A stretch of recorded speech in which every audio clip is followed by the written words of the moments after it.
Diakonia maju, Diakonia jaya, kita sejahtera. BLB, Bincang Luar Biasa SMP Katolik Diakonia. Shalom teman-teman semuanya, selamat datang di YouTube channel SMP Katolik Diakonia. Jangan lupa teman-teman, sebelum menyaksikan video ini jangan lupa di subscribe, lonceng, like, comment, and share ya teman-teman.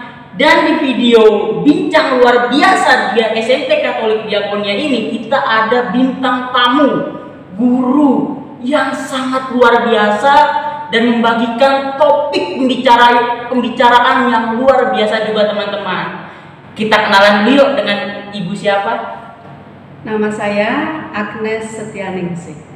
Ibu Agnes Setianingsih. Biasanya dipanggil dengan sapaan siapa, Bu? Kalau di Diakonia, Ibu Nih. Ibu Nih. Untuk anak-anak Diakonia pasti Anda telah mengenal Ibu Nih. Ibu mengajar kelas dan bidang mata pelajaran apa, Bu? Kalau mengajarnya dia di kelas 7, kelas 8, dan kelas 9. Bidang studinya Bahasa Indonesia. Bahasa Indonesia, mantap. Bahasa yang paling mantap dong. Bahasa paling mantap. Jadi untuk anak-anak SMP Katolik Diakonia dari kelas 7, 8, 9 pasti akan bertemu dengan Ibu Nih. Betul. Dan Ibu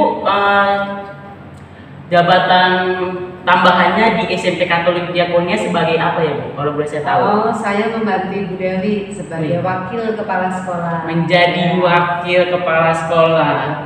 Dan Ibu udah mengajar di SMP Katolik Diakonia sudah berapa tahun, Bu?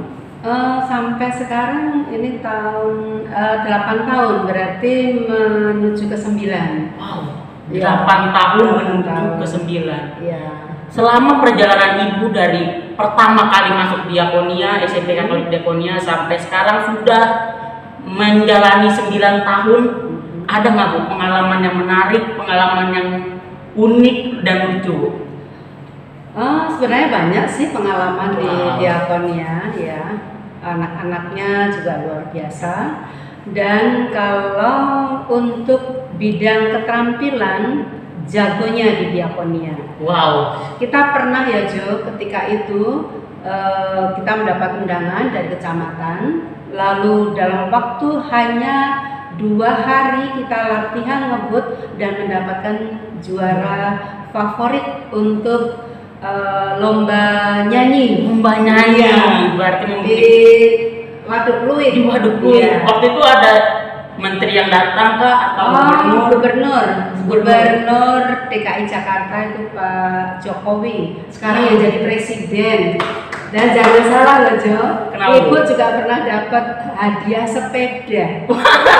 Dapat sepeda, tidak Iya. menyebutkan nama-nama ikan dong, Bu. Nama ini bukan ikan, nama ikan. Saya menyebutkan nama bir pletok karena ditanya minuman apa ya khas daerah dari Betawi, sama kan bir pletok langsung sepeda. Cuma ngomong bir peletok tiba-tiba Iya, dapat sepeda. Itu pengalaman yang sangat luar biasa, Bu. sekali ya. Dan pas di video pertama YouTube channel SMP Katolik Diakonia, Ibu memperkenalkan bahwa Ibu sebagai guru bahasa Indonesia kan. Dan di situ Ibu juga bilang cuplikannya kayak gini nih. Pesan Ibu, bahasa Indonesia harus menjadi bahasa internasional bagi kalian semua. Nah, di video itu Ibu bilang bahwa bahasa Indonesia adalah bahasa internasional. Kenapa bahasa Indonesia harus sebagai bahasa internasional menurut Ibu? Iya, begini Jo. Bahasa Indonesia diharapkan atau kedepannya itu bisa menjadi bahasa internasional karena dalam bidang perdagangan, dalam bidang bisnis, dalam bidang pemerintahan, kalau kita bisa men-sharekan atau kita banyak menggunakan bahasa Indonesia ke kancah negara-negara lain, maka itu akan dipakai oleh negara-negara lain sehingga komunikasinya bisa menggunakan bahasa Indonesia dan akibatnya pasti akan menjadi bahasa internasional. Seperti misalnya kalau waktu Ibu ke Jepang itu tahun 93. Nah, itu saya ke sana, saya pikir tidak ada yang bisa bahasa Indonesia. Ternyata banyak sekali orang Jepang yang pintar bahasa Indonesia. Kalau kita ke Belanda juga demikian. Iya, banyak orang yang pintar bahasa Indonesia gitu. Nah, Saya belum tahu yang negara-negara lain, tapi di Australia banyak. Australia banyak yang bahasa Indonesia bisa. Di Singapura sudah pasti banyak. ada. Ya, Apalagi jadi, Malaysia. Jadi banyak sekali sebenarnya yang negara-negara yang sudah menggunakan bahasa Indonesia. Bahkan kalau di Singapura itu bahasa yang digunakan, bahasa persatuannya adalah antara lain bahasa Indonesia. Wow. Ya. Menunjukkan bahwa ya, bahasa Indonesia eksis ya. Di kancah dunia. Iya, di dunia. Mudah-mudahan sih kita nggak tahu kapan, tapi kalau ini selalu kita orang Indonesia banyak yang keluar negeri, orang luar negeri banyak yang belajar ke Indonesia. Nah, akibatnya ya Indonesia akan dikenal oleh mancanegara.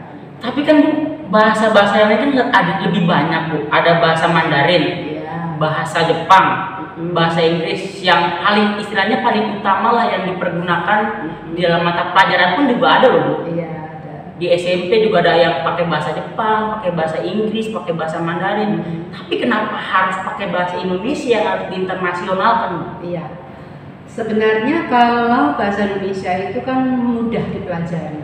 Nah, sebenarnya mudah dipelajari dibandingkan kalau bahasa Jepang, bahasa Mandarin. Walaupun bahasa-bahasa mereka juga sudah kemana-mana juga. Benar. Ya, tetapi karena saya guru bahasa Indonesia, ya bahasa Indonesia dong yang menjadi topik kita.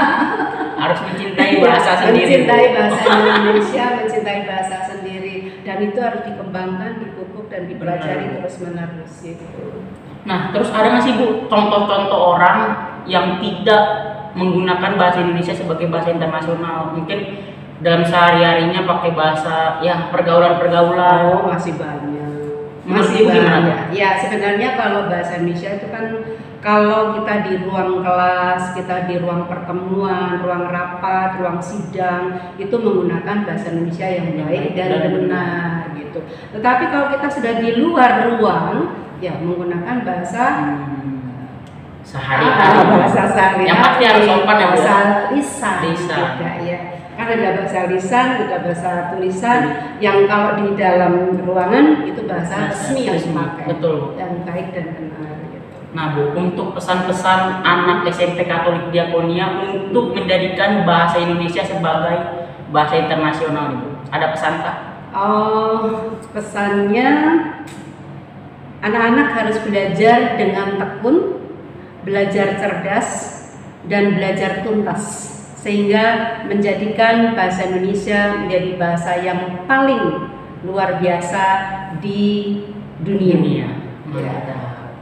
Closing statement Bu, untuk pembahasan pada hari ini tentang bahasa Indonesia harus dijadikan bahasa internasional. Ya, anak-anak semuanya, baik yang sekarang sedang mendengarkan saya dan juga anak-anak istimewa di Diakonia, atau mungkin juga anak-anak yang di luar sana di seluruh Indonesia, bahkan di seluruh dunia yang melihat atau mendengarkan YouTube ini, maka saya memang berharap pada anak-anak didikan saya untuk bisa menjadikan bahasa Indonesia sebagai bahasa lisan sehari-hari di negara-negara lain, sehingga negara-negara bisa menggunakan bahasa Indonesia, sehingga itu akan menjadikan bahasa yang bisa dicintai oleh masyarakat, bahasa yang bisa digunakan sehari-hari oleh masyarakat, sehingga itu benar-benar dapat merespon kehidupan kita sehari-hari di Indonesia maupun di luar negeri. Ya. Nah, dalam masa pandemi seperti ini Bu, pandemi COVID-19 ini, ada nggak sih Bu pesan khusus untuk anak-anak SMP Katolik Diakonia dalam pembelajaran jarak jauh atau home learning Bu? Iya. Untuk pembelajaran jarak jauh, saya mengharapkan pada anak-anak supaya tetap setia dan tetap belajar dengan tekun. Upayakan bahwa kamu harus bisa. Berarti kuncinya harus setia dan tekun, pasti bisa. Iya. Sekian dulu perbincangan menarik, perbincangan yang luar biasa bersama dengan Ibu Agnes Danielsi dan Jonathan Masal. Sampai bertemu di episode berikutnya. Jangan lupa di subscribe, like, comment, and share, dan lonceng. Diakonia maju, Diakonia jaya, kita sejahtera. Terima kasih. Tuhan memberkati. Jojo. Ibu nih. Salam sehat dan sukses selalu. Tuhan Yesus memberkati.